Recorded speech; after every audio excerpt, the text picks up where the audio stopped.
Hey everyone, so if you've been keeping an eye on the Bitcoin network lately, you might have noticed some strange behavior. Things look a little messy, a little unpredictable, and it's got a lot of people asking one really big question.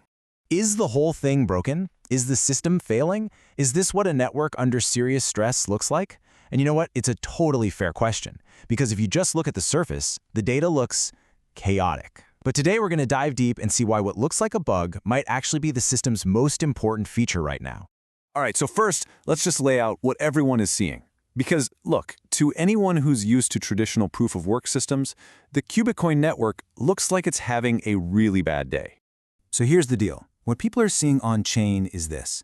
Block times are swinging all over the place. The difficulty adjustments look totally unpredictable, and the whole pattern just feels messy.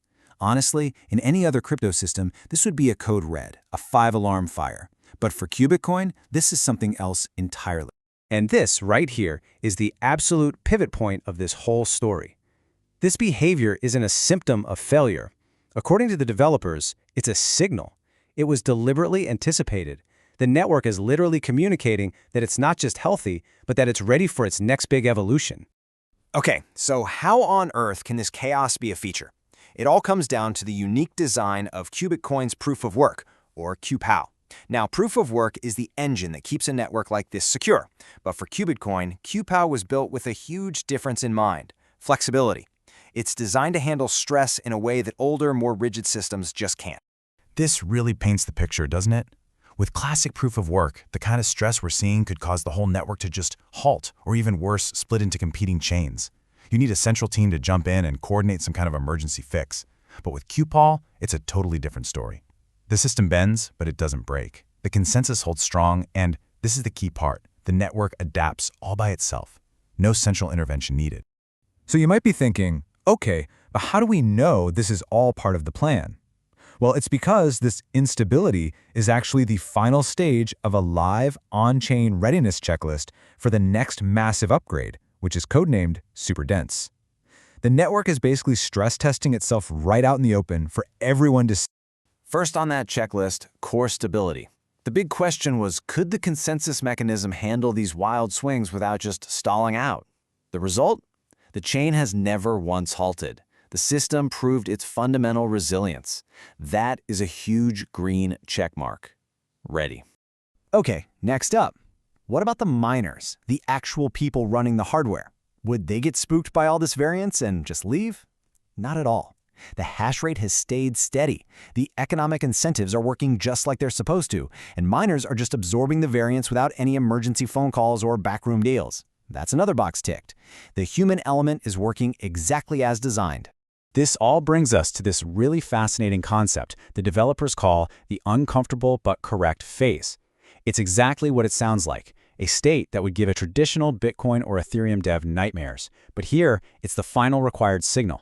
It proves the system is incredibly robust in a way that puts safety and decentralization first, way ahead of just having neat-looking charts. The signal has been confirmed. And finally, we have control loop health. This is really about making sure the system can correct itself without the variance just compounding and spiraling out of control. The fact that it's handling this so beautifully shows that the foundation is rock solid for the even more advanced Planck upgrade. This one is on track. So let's pull all this together. What does this all mean for the upgrades we've all been waiting for? Well, for Superdense, it's a green light, a full-on go. The network is ready. And for the next phase, Planck, we know the core logic is sound and the preparations are already underway. The stress test was passed with flying colors. So now that the network has proven it's ready, what does that actually unlock? I mean, what's next? This is where things get really exciting. This readiness confirmation basically fires the starting gun for the next, much-anticipated phase of the Bitcoin roadmap. Let's just walk through the timeline. By the end of this year, 2025, we're going to see the Superdense code released for the community to start testing.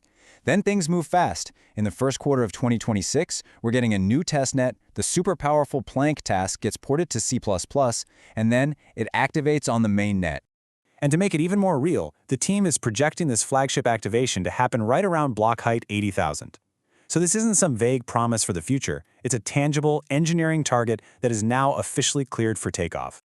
So if there's one thing to take away from all of this, it's this fundamental shift in how we think about network health. In this new kind of architecture, what looks like chaos on the surface is actually a profound source of confidence. It's living proof of a system that is anti-fragile by its very design. And honestly, this quote from the development team just says it all. This is not a rescue mission. The team isn't scrambling to fix something that's broken. They're watching a carefully laid out plan unfold exactly as it was meant to. That instability was the final gate, and the network just walked right on through it. And that leaves us with one last thing to chew on. We just saw how planned, strategic instability can actually be a sign of incredible strength and readiness. So it makes you wonder, right? What other systems out there do we judge as unstable or broken when they might just be evolving in a new way that we don't quite understand yet?